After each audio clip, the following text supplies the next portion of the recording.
अब हम देखेंगे कि शुगर कैसे चेक करी जाती है। शुगर मतलब आपके ब्लड के अंदर शुगर की मात्रा कितनी है। आपके ब्लड के अंदर शुगर की मात्रा होती है तभी हम काम कर पा रहे हैं, मैं बोल रहा हूँ, आप सुन पा रहे हैं, आप बैठे हुए हैं, कोई भागता है दौड़ता है। तो शुगर की लेवल भी एक निश्चित है, एक रेंज है उसकी।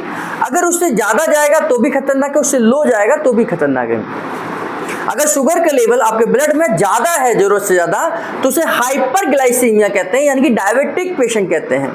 अगर आपके ब्लड में शुगर की मात्रा कम हो गई है तो उसे हाइपोग्लाइसीमिया कहते हैं, यानी कि लो शुगर लेवल कहते हैं।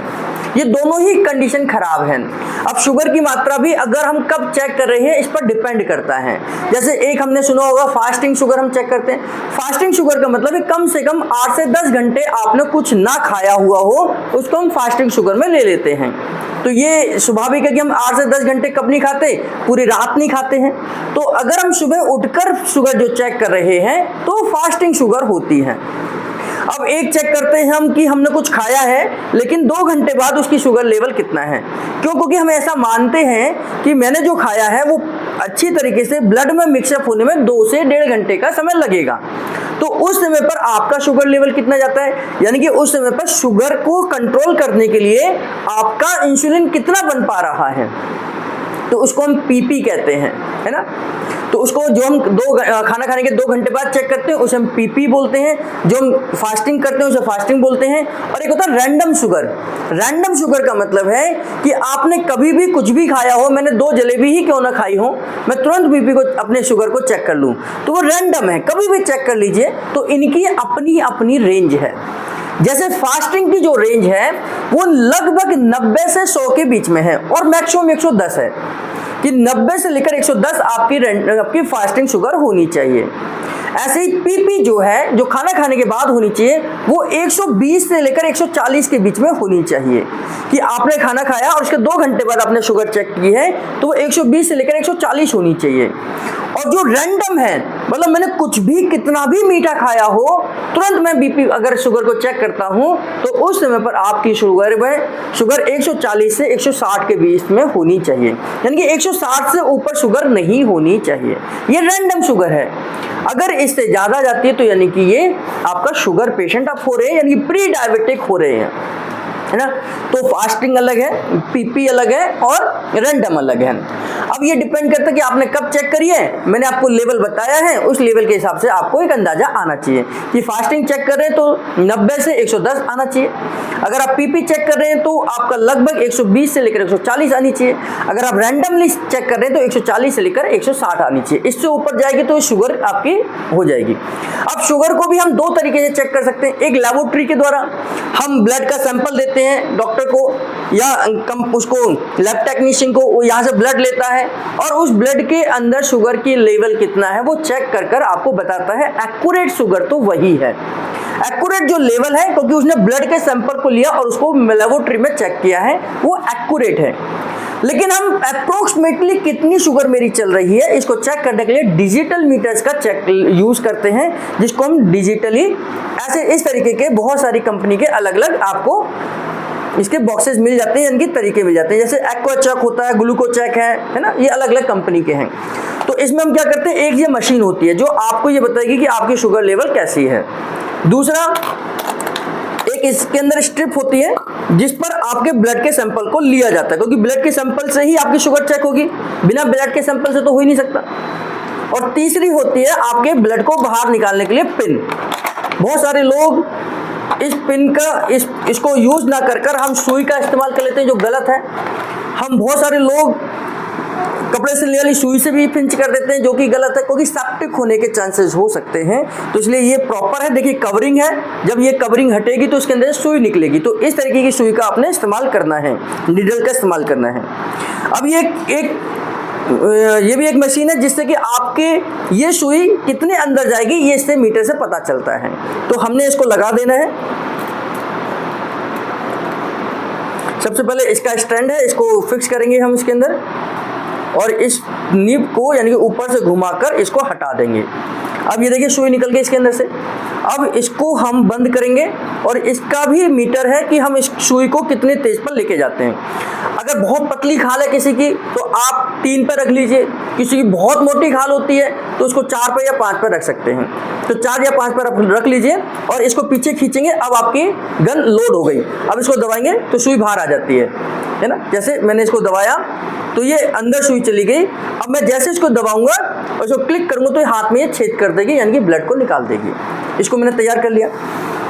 अब इसके बाद आप जिस भी उंगली का ब्लड ले रहे हैं, जिस भी उंगली से, उसको पहले थोड़ा हाइजीन कर लीजिए, साफ सुथरा कर लीजिए। बीच वाली उंगली से लेंगे सबसे अच्छा है। इसको मैंने साफ सुथरा करा है ना, कोई जर्म वगैरह हो तो वो हट जाएंगे और ये साफ हो गई। अब मैं इस मशीन को के अंदर इसको जो जिस स्ट्रिप से मुझे पता चलेगी, इसको स्ट्रिप को मैं लगा देता हूँ। इस तरीके से ये अंदर जाएगी, है ना।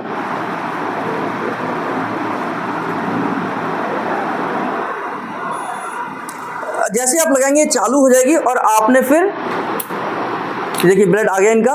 और इस ब्लड को जो छोटी सी बूंद है इसको यहाँ पर स्ट्रिप के साथ जोड़ देंगे। हल्की सी बूंद से ही पता लग जाएगी, 3 से 4 सेकंड में आपको पता लग जाएगा कि आपकी शुगर कितनी है। 93 के लगभग में इनकी शुगर है। इन्होंने कितनी देर पहले खाया है? 9:30 सुबह 9 बजे, 9:30 बजे खाना खाया है इन्होंने, जो भी खाया है। और लगभग अभी 4 बज रहे हैं, तो कितने घंटे का गैप हो गया? 7 घंटे का गैप होगा। तो ये लगभग फास्टिंग के करीब है और इनकी शुगर बिल्कुल ठीक है ना। क्योंकि इन्होंने ना केवल सोए हैं इस दौरान, अगर हम सोए होते तो बिल्कुल फास्टिंग ही होती, बल्कि इन्होंने फिजिकल ट्रैवल भी किया है, इधर से उधर भी गए हैं, आए भी हैं, गए भी हैं। तो इनकी शुगर लेवल इस समय इनका बिल्कुल ठीक है। 93 बिल्कुल एक्यूरेट है ना। ये हमें बिल्कुल ही तुरंत हमें शुगर का पता चल गया कि 93 इनकी शुगर है। अगर इनकी ज़्यादा होती तो ये भी बता देती कितना क्या चल रहा है। और फिर इसको हमें डिस्पोजल भी ध्यान से रखना, इसको निकालना है, कूड़ेदान में डालना है। अब ये सुई आप किसी भी दूसरे पेशेंट पर यूज नहीं करेंगे। अगर ये आपने गलती कर दी कि इस 2 रुपए बचाने के चक्कर में, 1 रुपए बचाने के चक्कर में इसको दोबारा से खींचा और दूसरे को भी पिन कर दिया, तो फिर बहुत सारी बीमारियां ट्रांसफर हो सकती हैं। तो इसका ध्यान करेंगे कि अब इसको सुरक्षा के साथ में ना ये खुद को लग जाए निकालते समय, ये भी ध्यान करना। अगर ये आपको भी लग गई तो भी खतरनाक हो सकती है। तो इसलिए आराम से इसको निकालेंगे इस तरीके से। और ऐसे निकाल कर भी नहीं फेंक देना कि आपने निकाला और रोड पे ऐसे ही फेंक दी, किसी को चुभ गई तो भी खतरनाक हो सकती है। इसको दोबारा से हमने देखना है और इसको दोबारा से बंद कर देना है इस तरीके से। ये बंद हो गया इसका मुंह, और इसको निकालकर आप सुरक्षित कहीं पे भी फेंक दीजिए। तो ये अब आपका डिस्पोजल हो जाएगा। इस तरीके से आप शुगर को चेक कर सकते हैं, बहुत आसान है, आसान। और इसको भी रखने का वही तरीका कि देखिए, इसके लिए ये पेन का स्टैंड ये बना हुआ है, इसमें ये पूरा फिक्स हो गया। इसका स्टैंड यहाँ बना हुआ है, आपने इस तरीके से लगाना है। ये पूरा स्टैंड के साथ ही आप लगाएंगे तो पूरा बने लगा रहेगा। ये पूरा आराम से हो गया। और इस डिब्बी को लगाने का तरीका ये है ना। अब आप इस डिब्बी को बंद करिए, कहीं पे भी लेके जा सकते हैं, कैरी ऑन कर सकते हैं आराम से। तो शुगर को आप इस तरीके से चेक कर सकते हैं। डिपेंड ये करता है कि आप कौन सी शुगर को चेक करा रहे हैं, फास्टिंग है, पीपी है या रैंडमली है। इनके तीनों के अलग अलग लेवल हैं और ये आपको बताएगा कि आप डायबिटिक हैं या नहीं हैं।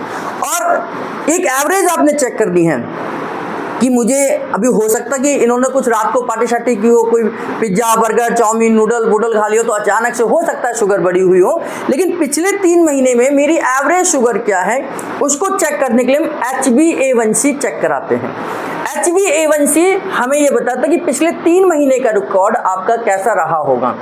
हो सकता है मैंने इस पिछले 3 महीने में कहीं मैंने फास्ट भी रखा होगा, हो सकता है मैंने पार्टी शार्टी की होगी, हो सकता है मैंने बहुत ज़्यादा मीठा खा लिया होगा, हो सकता है मैंने कुछ भी नहीं खाया हो। तो एक एवरेज शुगर क्या है, जैसे हम कहते हैं कि एवरेज कितना पढ़ते हो पूरे दिन में, तो एवरेज कैसे निकालेंगे। कभी मेरा मन होता तो मैं 8 घंटे पढ़ता रहता हूँ, कभी मन नहीं होता तो पूरे दिन नहीं पढ़ता, कभी मूवी जाने, कभी दोस्तों के साथ चले जाता हूँ तो 1 घंटे पढ़ता हूँ। तो एवरेज कितना पढ़ते हो भाई, तो एक एवरेज निकाला जाएगा कि मैं 2 घंटे डेली पढ़ता हूँ। तो ऐसे ही इस शुगर की एवरेज होती है HbA1c, जो आपको बताता है कि एवरेज कितनी आपकी शुगर चल रही है। ठीक है, तो इस तरीके से हम शुगर को चेक कर किसी की भी शुगर का अंदाजा लगा सकते हैं, बता सकते हैं, देख सकते हैं।